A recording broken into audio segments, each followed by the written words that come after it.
Hey folks, welcome back to my channel Relationship Haven. I hope you're all having a fantastic day or evening wherever you are. In today's story, OP's wife cheated on him while she was on a business trip, then came home stating she wanted to divorce him and marry her affair partner. OP then kicked her out and served her with divorce. Now she's begging for mercy after her life has turned into a complete wreck. In today's second story, Opie found out that his best friend cheated on him with his girlfriend of 2 years and needs advice on how to proceed. Now let's get into today's stories. I'm living in a foreign country for work, so I don't have many friends here and certainly no family. My wife went away to work somewhere more exciting for a few months, and she came home 2 days ago and told me our marriage was over. She's had some mental health problems in the past, and she apparently met someone who could better support her through them. So a 9-year relationship 2-year marriage is gone now. I feel like crap. 2 days ago she came home. I had the flowers, her favorite food, everything ready. She walked in the door and told me we were done. I was destroyed. Yesterday I would randomly break down probably 3 or 4 times. Today I'm sure I have 1 or 2 of those breakdowns still ahead of me and one behind me. I'm talking to lawyers, but we are both foreigners to the country, so lawyers are looking into it before committing to the paperwork. Right now it looks simple. She wants what's hers and intends to leave me with what is mine. And so far, there are no disagreements over what belongs to whom. We have no kids, and she doesn't want the cat. So the logistics seem sorted out enough, foreign country aside. Despite all that, I can't stop thinking about her. Everything I do is something we do. Anything I watched was something we would watch. Even the games I play, places I visit, those are games we would play, places we would visit. She was such a huge part of my life, and while I'm sure it's cliché, this whole mess really felt quite sudden. I tried to see if there were any grounds to stay together on, but she was very forward in admitting that while she was away she cheated on me. She offered the sex and she didn't regret it twice.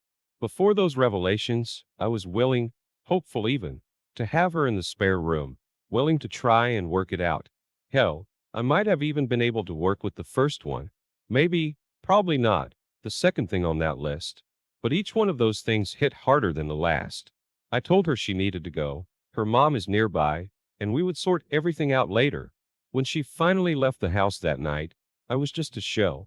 I suppose it makes the wondering why or who or what's easy, but accepting the reality is far from it.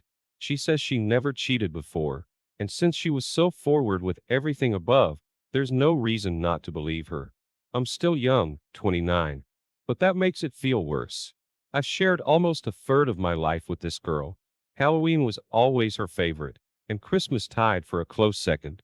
Both of those are around the corner, and for the first time in almost a decade, and really as an adult, I'll be spending them without the girl I promised to spend my life with.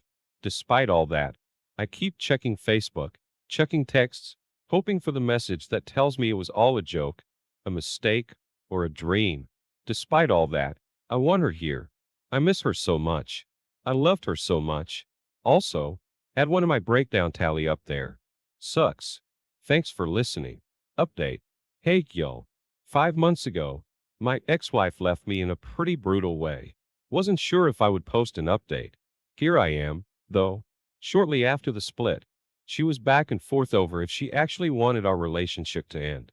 She would call to see how I was doing, and I would start to give in. Then she would say something off enough to remind me what I was actually going through. Conversations ended when I would just ask for info I was missing for the lawyers. Eventually, she said she would not talk to me, but only through the lawyer. Then she would try and reach out for something directly to me, and that cycle repeats quite a bit.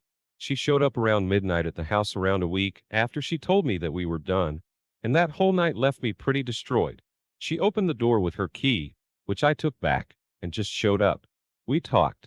I tried to see if anything was worth salvaging, but I made it pretty clear the job of convincing me was with her.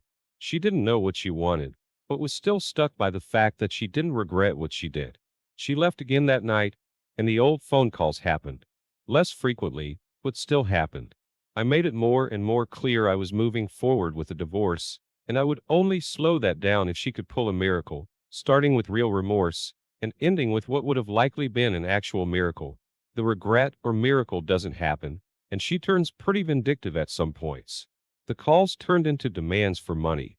She was touring the US in hotels she couldn't afford, which turned into demands that I support her since she was legally still my wife.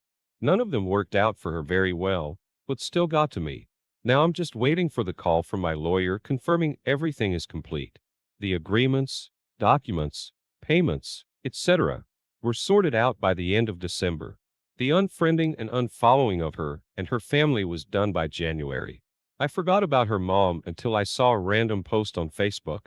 I just need confirmation the courts are done. I've recently turned 30, and I'm still living in my not home country, so I've been hesitant to go out much. The worst part, though, 100% the worst part, are the dreams.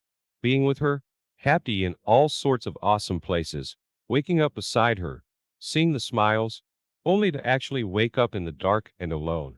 That is the part that killed me, and while happening less, still kills me. I wish the dreams would stop, or I would wake up from the crappy 5-month one I've been having. I don't know when I'll start looking at relationships again. I've become pretty introverted, to be honest. The upside is my few friends are good at dragging me out when I should be out, but most of them are happily married, which isn't always what I want to be around. It's hard to replace someone you love with all your heart, as much as I wouldn't mind getting on with that part. Anyways, thanks for the kind words so far. Appreciate all your faces. OP, I'm sorry to hear what you're going through. What she did was bad, especially how she gave you no explanation on why she cheated on you. I'm glad you have a bit of a support system where people are trying to help you out and be there for you. You really need that right now. I hope when you do consider going back into the dating world, you meet someone better than your ex-wife. You may not realize it right now, but she's doing you a favor. She cheated on you and doesn't regret it. Get through the divorce as quickly as possible and move on. She's already moved on. No need to stay hooked on a heartless cheater like your wife. You don't have to date yet if you're not ready for it. Continue to take time to heal as needed. I wish you the best of luck, OP.